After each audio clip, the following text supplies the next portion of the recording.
Hello friend, कैसे हैं। तो आज हम लोग देखने वाले हैं प्राचीन भारत का इतिहास, जिसमें हम लोगों का पढ़ाई जो हुई थी हम लोग देख लिए थे।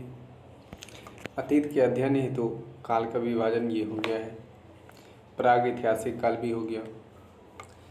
हड़प्पा सभ्यता चल रहे थे अभी, और हड़प्पा सभ्यता में आज हम लोग देखने वाले हैं नगर नियोजन। तो चलते हैं नगर नियोजन की ओर। देखिए, नगर नियोजन, इसका विशेषता देखना है कि किस प्रकार की इसका विशेषता था। यहाँ से मैथ्स में भी क्वेश्चन आता है कि हड़प्पा सभ्यता के नगर नियोजन का विवेचना करें। तो ये सारे जो फैक्ट भी बताएंगे, इसको डाल के एक अच्छा आंसर राइटिंग बना सकते हैं। तो इसका विशेषता देखते हैं।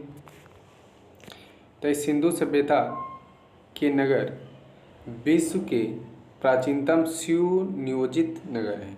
सुनियोजित यानी अच्छी तरीक़ा से उसको बनाया गया है, अच्छे ढंग से क्या कर दिया गया है, इस नगर को बसाया गया है।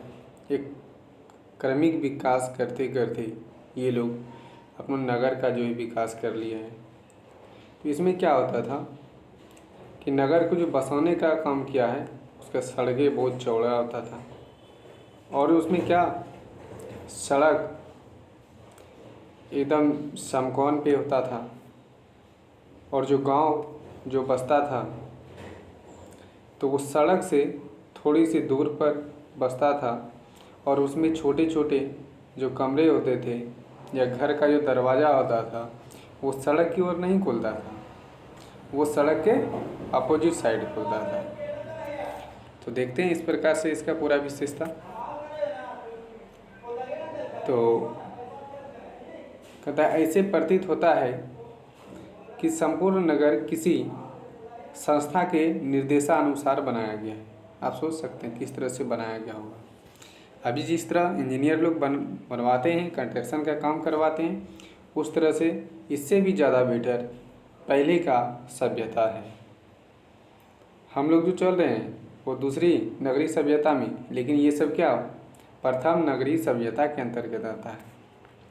आगे देखते हैं। सड़क सीधे दिशा में एक दूसरे को समकोण काटती थी। किस ओर? समकोण, ये ध्यान में रखना, समकोण काटती है। नगर को अनेक वर्गाकार चतुर्भुजाकार खंड में विभाजित करती है। कैसा? तो देख लीजिए, वर्गाकार भी है और चतुर्भुजाकार भी है। इस प्रकार से नगर को बसाया गया है। और क्या है देखें, कहते हैं सिंधु सभ्यता में सर्वाधिक चौड़ी सड़क मोहनजोदड़ो से प्राप्त हुआ। ये क्वेश्चन यहाँ से पूछता है कि सिंधु सभ्यता में सबसे चौड़ी सड़क किस स्थल से प्राप्त हुआ, तो वो मोहनजोदड़ो से प्राप्त हुआ है। इसकी चौड़ाई 10 मीटर, कितना? इसका चौड़ाई 10 मीटर है। पुराविद के इसे राजपथ या प्रथम सड़क की संज्ञा दी। देखिए, राजपथ या प्रथम सड़क की संज्ञा किस सिंधु सभ्यता के स्थान को दिया गया, तो मोहनजोदड़ो, ये ध्यान में रखना है। चलिए आगे देखें। सामान्य मकान में 4 या 5 कमरे होते थे। सामान्य जो मकान होता था उसमें 4 या 5 कमरा होता था। मकान में आंगन, रसोई, स्नानागार, कुआं और कुछ बड़े घर में क्या होता था, शौचालय भी बना होता था। जो आज हम लोग अभी तक पूरे भारत में छोटे छोटे गांव में पूरा नहीं कर पाए शौचालय, लेकिन वहाँ पे प्रत्येक गांव, जिसमें प्रत्येक घर में शौचालय की व्यवस्था हो चुकी थी, जो प्रथम नगरीय सभ्यता है। आप सोच सकते हैं कितनों वो विकसित रहा होगा। इसके अलावा यदि बात करते हैं, कहते हैं सामान्य जो वहाँ के मकान के दरवाजे थे वो मुख्य ओर की ओर नहीं खुलता था, वो गली की ओर खुलता था। यदि ये सड़क है आपका, और यदि यहाँ पर मकान बना है तो इसको पहले पूरी तरीक़ा से घेराबंदी कर लिया जाता था। उसके बाद अब इसमें यदि जो कमरा बना तो इसके अंदर इस परिसर में बनता था और फिर इसका गेट बाहर की ओर इस प्रकार खुलता था और फिर ये सड़क पे हम लोग इधर से जाते थे। इस प्रकार की व्यवस्था था पहले। अभी तो सड़क की ओर ही बना दिया जाता है, पूरा धूल कण आते रहता है, गाड़ियाँ चलती है, धूल कण, दुर्घटना, सारे व्यवस्था इसमें भी देखने को मिल जाता है। लेकिन पहले इस तरह से नहीं था, पीछे की ओर खुलता था। धूल कण से बचने के लिए बहुत सारे समस्याओं को निदान इससे हो जाता था। और आगे देखते हैं क्या है। कहता है हड़प्पा और मोहनजोदड़ो में मकान के निर्माण समय पक्की ईंटों का प्रयोग, देखिए पक्की ईंटों का प्रयोग पहले किया गया है। अभी वर्तमान में अभी भी गांव में बहुत सारे क्षेत्र ऐसे हैं, बहुत सारे घर ऐसे हैं जहां पर पक्की ईंट क्या कच्ची ईंट भी नहीं लगा है, उसमें मिट्टी का दीवार है, झुग्गी झोपड़ी बना कर रह रहे हैं। लेकिन उस समय में हड़प्पा और मोहनजोदड़ो में पक्की ईंट का प्रयोग किया गया था, जबकि अन्य स्थलों में कच्चा ईंट का प्रयोग किया गया था। इसका मतलब यहाँ से क्या स्पष्ट हो रहा है कि उस काल में भी गरीबी अमीरी का इसमें चलता होगा। कहीं के लोग, जैसे अभी बात करें कि पूर्वोत्तर क्षेत्र की बात करें, पहाड़ी एरिया में, तो वहाँ पर क्या अभी पत्थर को रख के किसी तरह घर बना लेते हैं, और जहाँ पर समतल है वहाँ पर ईंट का सुनियोजित व्यवस्था करता था, अभी भी कर रहा है, उसी तरह से पहले भी चल रहा था। कहता एकमात्र जो है कालीबंगन है, कालीबंगन जिसमें अलंकृत यानी चित्रित क्या हुआ है, ईंट का प्रमाण मिला है। कहाँ से? कालीबंगन। ये सबसे बहुत ही इम्पोर्टेंट क्वेश्चन, ये कई बार एग्जाम में पूछा गया है कि अलंकृत ईंट का प्रमाण किस स्थल से मिलता है, तो कालीबंगन से। ठीक है, आगे और देखते हैं। अब ईंट का आकार साइज क्या होता था? बोलता सामान्यतः ईंट का जो आकार होता था वो, इसको याद नहीं रखना है, इंच तिंच उतना भी नहीं, यहाँ इसका अनुपात 4:2:1 में होता था। ठीक है, जो ईंट का आकार होता था 4:2:1 के, यानी 4 लंबाई, 2 चौड़ाई, 1 ऊंचाई के अनुपात में रखता था। अब इसका प्रमुख विशेषता देखते हैं। अभी सामान्य रूप से देखिए कि कहाँ कहाँ पर किस प्रकार से, तो पक्की ईंट हड़प्पा और मोहनजोदड़ो से, और अलंकृत ईंट कहाँ से मिला, तो कालीबंगन से, ये ध्यान में रखना है। चलिए आगे देखते हैं। प्रमुख नगरों की विशेषता, जैसे ये प्रमुख नगर है आपका हड़प्पा, मोहनजोदड़ो, कालीबंगन, लोथल, ये सब प्रमुख हैं। तो इसमें देखते हैं, हड़प्पा नगर 2 खंड में विभक्त था। कितने खंडों में? हड़प्पा 2 खंडों में विभक्त था। पश्चिम में दुर्ग क्षेत्र और पूर्व निचला नगर, यानी कि दुर्ग मतलब किलाबंदी, यानी घेरा कर देना। यदि यह मकान है तो इसका क्या कर देते हैं, ये घेराबंदी, फिर से इसको घेर दिए चारों तरफ से, जो पहले राजा महाराजा लोग करते थे। इसका मतलब है जो पश्चिमी क्षेत्र होगा वहाँ पर कोई बड़े आदमी रहते होंगे। बड़े आदमी का मतलब जहाँ पे धन संपत्ति उसके पास होगा, राजा लोग रहते होंगे। और निचले क्षेत्र जो आपका पूरब की ओर है, और यह दुर्ग कृत नहीं था, यानी किलाबंदी नहीं किया हुआ था। आगे देखते हैं। कहता है दुर्ग क्षेत्र से बाहर उत्तर में एक टीला का उत्खनन से कुछ महत्वपूर्ण अवशेष मिले हैं। अब दुर्ग क्षेत्र से बाहर जो, इस प्रकार से इसको 2 भाग में बांट लेते हैं। ये हो गया आपका पूरब, ये हो गया आपका पश्चिम। तो जो दुर्ग क्षेत्र था, दुर्ग क्षेत्र में आपका हो जाएगा, और ये पश्चिम वाला भाग जो था यही था किलाबंदी किया हुआ, यानी इसको घेरा हुआ था, इस प्रकार से घेरा हुआ। और इसी के उत्तर साइड यानी कि ऊपर की ओर। किस ओर? तो ऊपर की ओर बात करते हैं। इस ओर किला के ऊपर जब उत्खनन करता है तो वहाँ से बहुत सारे साक्ष्य मिलते हैं। तो देखते हैं क्या साक्ष्य। साक्ष्य आपका मिला मजदूर को रहने के लिए श्रम बस्ती, जिसमें कुल 15 मकान मिले हैं। कितने मकान? ये 15 मकान मिले हैं। इसी के पास में 16 भट्टियाँ प्राप्त हुए हैं। 16 भट्टे जिसमें कोयले और कंडे की राखी मिली है। पुरावेद ने तो तांबा गलाने का कारखाना कहा, यानी तांबा को गलाने का कारखाना कह दिया इसको। किसको? 16 भट्टी। अब यहाँ से पूछता है क्वेश्चन कि 16 भट्टी के साक्ष्य कहाँ से मिले हैं? तो हड़प्पा से मिले हैं, ये ध्यान में रखना है। और इसके अलावा क्या मिला है? तो यहाँ से पक्की ईंट के निर्मित 18 वर्गाकार चबूतरा मिले हैं। कितना? 18 वर्गाकार चबूतरा मिला है। चबूतरा भी मिला ही हो गया। कहता है मध्य में एक गड्ढा है और गड्ढे में गेहूं, जौ एवं राग के साक्ष्य मिले। ये राग, रागी जिसको बोलते हैं, इसके भी साक्ष्य मिले हैं। तो ये सारे बात हम लोग किसका देख लिए? हड़प्पा का देख लिए।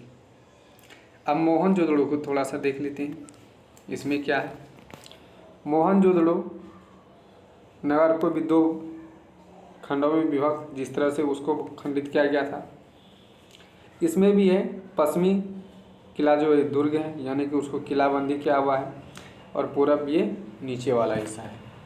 दुर्ग क्षेत्र के अनेक सार्वजनिक इमारत भी प्राप्त होते हैं। वहाँ से बहुत सार्वजनिक इमारत भी प्राप्त होता है, जैसे विशाल स्नानागार। विशाल स्नानागार यह पक्की ईंटों से निर्मित है। किसका? ये पक्की ईंट, यानी इसमें ही पक्की ईंट का यूज किया गया है विशाल स्नानागार से।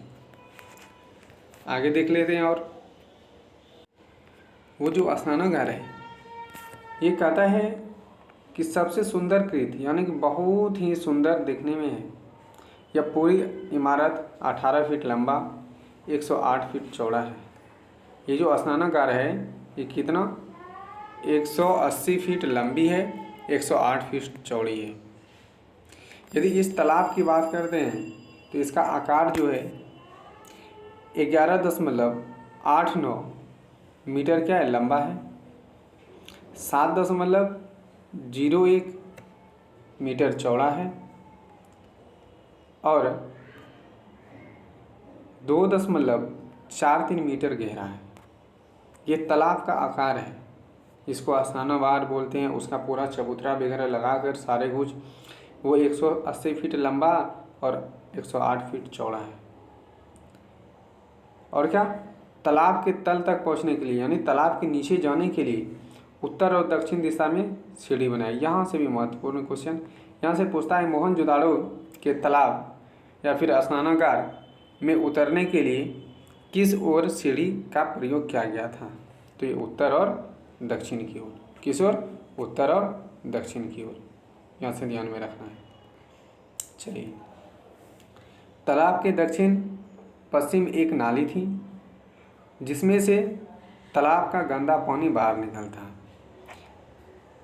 दक्षिण और पश्चिम दिशा में एक नाली था तालाब में, जो कि तालाब का जो भी गंदगी होगा, गंदा पानी होगा, उसको बाहर निकाला जा सके। और भी क्या? मोहनजोदड़ो से विशाल प्रकार के अन्नागार भी मिले हैं, जिसमें कि अन्न को संग्रहित करके रखता था। इसका 45.71 मीटर ये चौड़ा है, यानी लंबा है, सॉरी। ये 22.86 मीटर ये चौड़ा है। अन्नागार के उत्तर में एक चबूतरा बनाया गया है। अन्नागार में कुल 27 प्रकोष्ठ बने हैं। सिंधु सभ्यता के सबसे बड़ा अन्नागार है। आपसे ये भी पूछा जाता है कि सिंधु सभ्यता का सबसे बड़ा अन्नागार कहाँ से प्राप्त हुआ? तो ये मोहनजोदाड़ो से प्राप्त हुआ, यानी मोहनजोदड़ो से। पूछता है सिंधु सभ्यता का सबसे बड़ा स्नानागार कहाँ से प्राप्त हुआ? तो मोहनजोदड़ो से प्राप्त हुआ। ठीक है, यहाँ तक समझ में सबको आ गई होगी बात। आगे और देखते हैं इसमें क्या है। कहता है पुरोहित, जो पंडित लोग आवास करते थे, वो विशाल स्नानागार जो था उसी में क्या करता था, अपना स्नान पूजा संपन्न करते थे। कहता है कि विशाल स्नानागार के पास से एक विशाल इमारत का प्रमाण भी मिलता है और यहाँ पर एक इमारत का भी प्रमाण मिलता है। तो इसीलिए इसको कहा जाता है कि सिंधु सभ्यता का सबसे बड़ा इमारत तो कौन, मोहनजोदड़ो। इसकी लंबाई की बात करें तो 70.1 मीटर, चौड़ाई है 23.77 मीटर। ठीक है, ये हम लोग किसको देख लिए अभी, मोहनजोदड़ो। अब उसके बाद है आपका चनहुदड़ो, ये भी क्षेत्र है। कहता है सामान्य नगर के अवशेष प्राप्त हुए, जिस तरह से क्या देख लें कि हड़प्पा काल में, मोहनजोदड़ो में जो जो अवशेष मिले हैं वो सामान्य रूप से इसमें भी मिले हैं, लेकिन उसके अलावे वर्गाकार ईंट मिलता है। कमेंट करके बताइए कि अलंकृत ईंट कहाँ से प्राप्त हुआ, ये हम पहले अभी बताए हैं, लेकिन यहाँ से वर्गाकार ईंट मिल रहा है कहाँ से, चनहुदड़ो से। और क्या, गुड़िया मनके बनाने के कारखाने प्राप्त हो रहे हैं, ये भी क्वेश्चन आता है। मनके बनाने के कारखाने कहाँ से प्राप्त हुए हैं, चनहुदड़ो से। आगे लोथल देख लेते हैं। लोथल लघु हड़प्पा एवं लघु मोहनजोदड़ो कहा जाता है, यानी लघु हड़प्पा और लघु मोहनजोदड़ो किसे कहा जाता है, तो याद रखना है लोथल को। किसको, लोथल को कहा जाता है।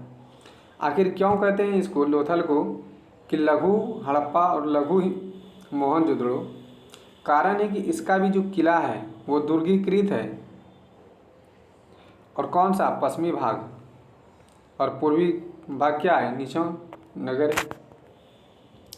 यह दुर्ग क्षेत्र एवं निचले नगर का ही रक्षा प्रचलित से घिरा हुआ था, ये घिरा हुआ था इस प्रकार से। और लोथल से भी गुड़िया मनके बनाने के कारखाना मिले हैं। यहीं से एक रंगाई कुंड का प्रमाण मिला है, रंगाई कुंड का, यानी कि कलर जो करता है, जैसे कि मनका बना ले गुड़िया, मनका गुड़िया, ये सब क्या है, ये माला है जो पत्थर को काट काट कर पहले बनाते थे, और लकड़ी को काट काट के बनाया जाता था, हड्डी को काट के बनाया जाता था, यानी कि वो अलंकृत करता था। और उसको जो कलर करने का प्रमाण मिला है वो कहाँ से मिला है, तो लोथल से मिला है, ये लोथल से मिला है। और क्या, लोथल में मकान के दरवाजे सड़क पर खुलती थी, ये बात ध्यान में रखना है। पूछा जाता है सिंधु सभ्यता के किस स्थल का दरवाजे मुख्य सड़क की ओर खुलती है, तो कौन सा हो जाएगा, लोथल। और सारे जितना भी अभी देखा गया है सब कहाँ, अपोजिट साइड सबका दरवाज़ा खुलता है, सड़क की ओर नहीं खुलता है, उसके पीछे की ओर खुलता है। लेकिन लोथल ऐसा स्थल है जहाँ मुख्य सड़क पर खुलता है उसका दरवाज़ा।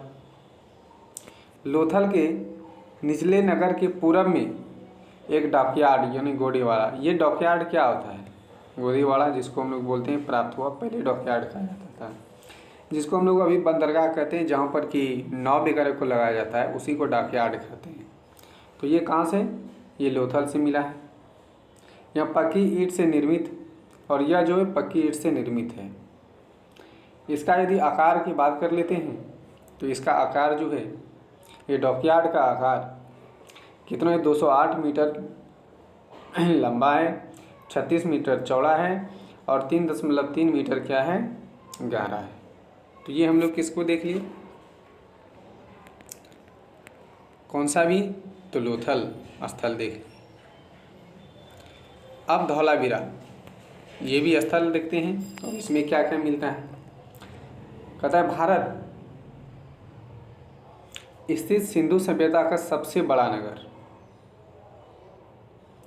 यानी भारत की बात करें, भारत में सबसे बड़ा सभ्यता, बड़ा नगर धौलावीरा। हमको लग रहा है यहाँ पे मिस्टेक होगा, यहाँ पे राखीगढ़ी होना चाहिए। सबसे बड़ा जो भारत का क्षेत्र का कहेगा तो वो राखीगढ़ी होगा, तो इसको एक बार चेक कर लेना है, ठीक है। धौलावीरा नगर अन्य नगर की नियोजन से भिन्न रूप से बसाया गया था। भिन्न रूप से इसको देखने के लिए मिलता है। क्या भिन्न मिलता है तो यहाँ देख लीजिए, 16 जलाशय का प्रमाण मिला है, स्टेडियम एवं सूचना पट्टी का प्रमाण मिला है। तो इसमें ज़्यादा याद नहीं रखना है कि स्टेडियम का साक्ष्य कहाँ से मिला है, तो धौलावीरा। कहाँ से? धौलावीरा से मिला है। आगे चलते हैं। आगे आपका कालीबंगन। कहता ये नगर 2 खंडों में विभक्त था, पश्चिम में दुर्गकृत और पूर्व नीचे नगर। यहाँ से सिंधु सभ्यता के नीचे सैंधव संस्कृति के प्रमाण मिलते हैं। अब यहाँ से सैंधव संस्कृति का भी यहाँ से क्या मिलने लगा, प्रमाण मिलने लगा है। कहता है यह यहाँ का दुर्ग और निचला नगर दोनों अलग अलग रक्षा प्राचीर से घिरा है। यहाँ के एक फर्श से अलंकृत ईंट मिले हैं। क्या अलंकृत ईंट भी एक फर्श से मिला है? कहाँ से? कालीबंगन से। और यही अलंकृत की बात कर रहे थे, कालीबंगन। और भी क्या, आयताकार यहाँ पे क्या मिला है, अग्नि वेदिका मिला है, यानी कि इसमें होम कुंड भी करता हुआ, यानी कि होम जाप करते होंगे उस समय के लोग। अग्नि वेदिका भी मिला है। फिर उसके बाद है आपका बनवाली। बनवाली में क्या, तो कहता यह दुर्ग क्षेत्र निचले नगर से अलग नहीं था, यानी इसमें क्या था, एकमात्र ऐसा सिंधु सभ्यता है जिसके दोनों किला संयुक्त रूप से, यानी दोनों क्षेत्र संयुक्त रूप से किलाबंदी किया हुआ था। इस प्रकार से दुर्गीकृत। अब निचला नगर अलग नहीं था, यानी दोनों था, लेकिन दोनों को पूरी तरीक़ा से मिलाकर किया गया था। पूछता है यहाँ से मिट्टी का बना खिलौने का साक्ष्य कहाँ से मिलता है, तो बनवाली से। जहाँ से क्वेश्चन आएगा आपका कि सिंधु सभ्यता का एक ऐसा स्थल जहाँ पे दोनों हिस्से निचली एवं पश्चिमी हिस्सा दोनों या दुर्गीकृत था, तो कौन सा आ जाएगा, बनवाली। अग्नि वेदिका भी यहाँ से प्राप्त हुआ है। और आगे कुछ है अभी, उसको भी देख ले हैं। और यहाँ से क्या, तो व्यापारी, शिल्पकार के वर्ग रहते थे, श्रमिक वर्ग रहते थे, और सैंधव समाज में व्यापार महत्वपूर्ण रहा होगा। ये व्यापार इसका जो है महत्वपूर्ण स्थान रहा होगा व्यापार का, क्योंकि देख रहे हैं उसमें कारखाने मिल रहे हैं, गुड़िया बनाने के साक्ष्य मिल रहे हैं। तो इसका मतलब है ये लोग क्या एक स्थान से दूसरे स्थान पे जाते होंगे, डॉकयार्ड मिल रहा है, इसका मतलब बंदरगाह मिल रहा है, वहाँ से क्या होता होगा, व्यापारी होता होगा। और यहाँ पर श्रमिक वर्ग भी रहे होंगे।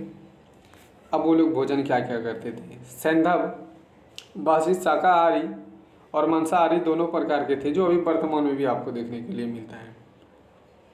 अब क्या खाते थे, मांस, मछली, दूध का प्रयोग करते थे। औषधि के रूप में शिलाजीत,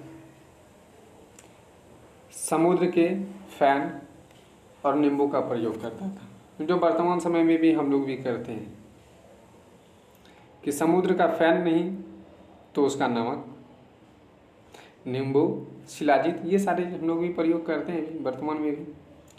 अब वो लोग क्या पहनते थे उसका यदि थोड़ा सा बात कर लेते हैं, तो सिंधु सभ्यता के लिए किसी भी स्थल से किसी भी प्रकार का वस्त्र का साक्ष्य नहीं मिला, लेकिन सैंधववासी सूती एवं ऊनी दोनों प्रकार के वस्त्र पहनते थे। यहाँ से ध्यान रखना है, पूछेगा सैंधववासी किस प्रकार के वस्त्र का प्रयोग करते थे? सूती एवं ऊनी प्रकार के वस्त्र का उपयोग करते थे। मोहनजोदड़ो से चांदी की डिबिया के अंदर लाल रंग के कपड़े का साक्ष्य मिला, यानी डिबिया में लाल रंग के कपड़े मिले, इसका मतलब वो लोग कपड़े का प्रयोग करते थे। ये कहाँ से? तो मोहनजोदड़ो से। इसके बाद और देखते हैं, कथा स्त्रियाँ स्कर्टनुमा वस्त्र धारण करती थी, यानी वो सब आकलन किया जाता है वो लोग करती होगी। साल जैसे वस्त्र का भी उपयोग करता होगा, यानी कि साल, ऊपर से साल को ढक लिया होगा। अब आभूषण में देखते हैं, आभूषण वो लोग क्या क्या पहनते थे। सैंधववासी विभिन्न प्रकार के आभूषणों का भी प्रयोग करते थे। आभूषण सोने, चांदी, तांबा एवं कांसे से निर्मित अतिरिक्त कीमती पत्थर, देख रहे हैं, आभूषण सोना, चांदी, तांबा, कांसे और अतिरिक्त कीमती पत्थर, साधारण पत्थर, मिट्टी, हाथी के दांत, इस प्रकार से बनाए गए आभूषण का प्रयोग करते हैं, जो वर्तमान समय भी हम लोग करते हैं।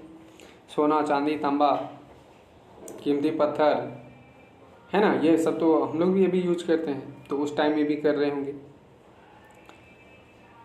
लेकिन उसमें से मुख्य आभूषण में हार,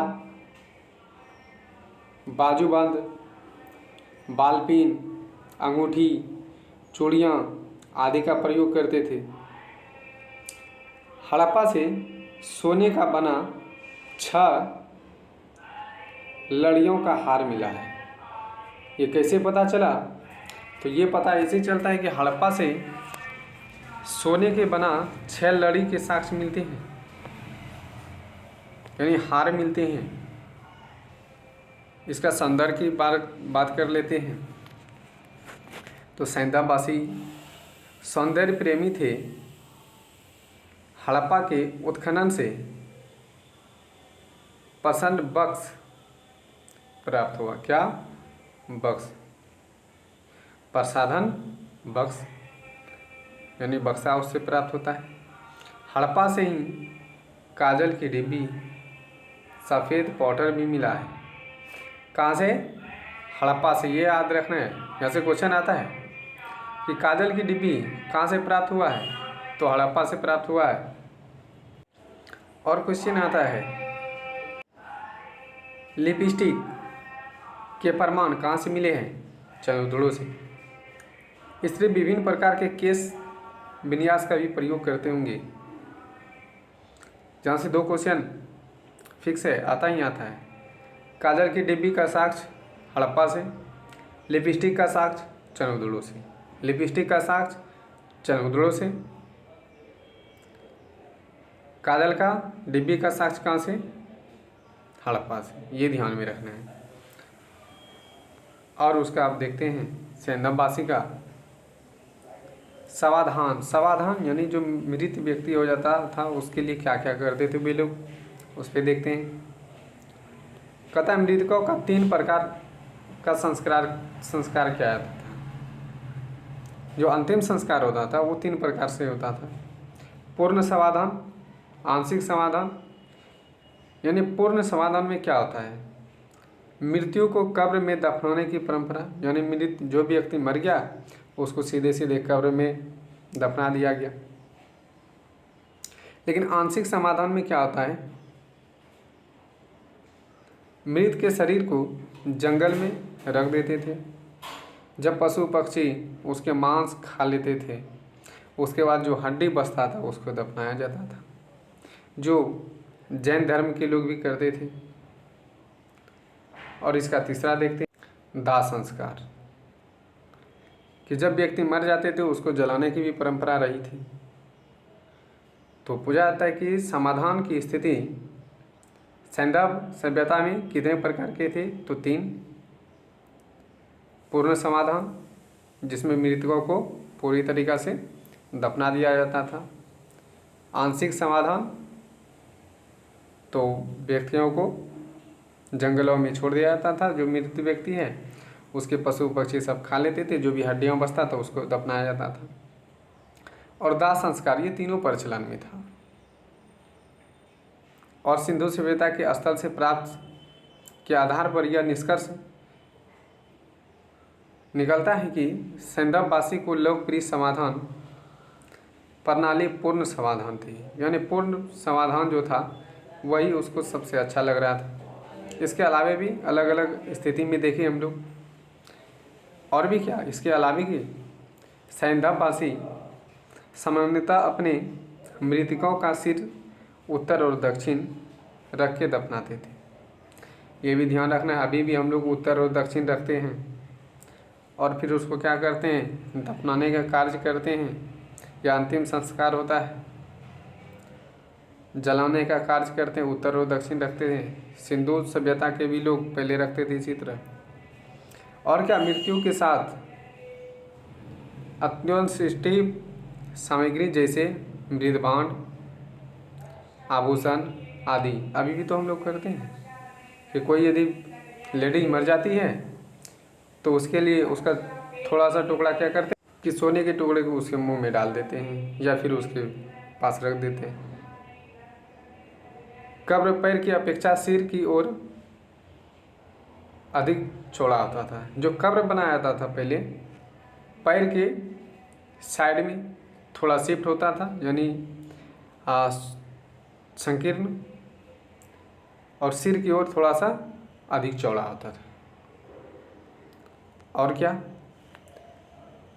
तो हड़प्पा का कब्रिस्तान दुर्ग क्षेत्र के दक्षिण से प्राप्त हुआ। जो कब्रिस्तान था, जो भी दुर्गीकृत था क्षेत्र, इसके दक्षिण की ओर, कहाँ पर, तो दक्षिण की ओर हड़प्पा के कब्रिस्तान का नाम पुराविद ने R37 रखा। ये R37 क्या है, वहाँ से कुल 37 कब्र मिले हैं। वहाँ से कुल कितने 37 कब्र प्राप्त हुआ है, इसलिए पुराविद तत्वों ने उसको R37 रखा है हड़प्पा। यहाँ के प्राप्त एक कब्र में मृत को लकड़ी के ताबूत में रखकर दफनाया है। लकड़ी का ताबूत बनाया जाता था, यानी बक्सा बनाया जाता था, उसके बीच में इसको लेटा दिया जाता था व्यक्ति को ढक के। उसके बाद इसको समाधान की स्थिति में दिया जाता था।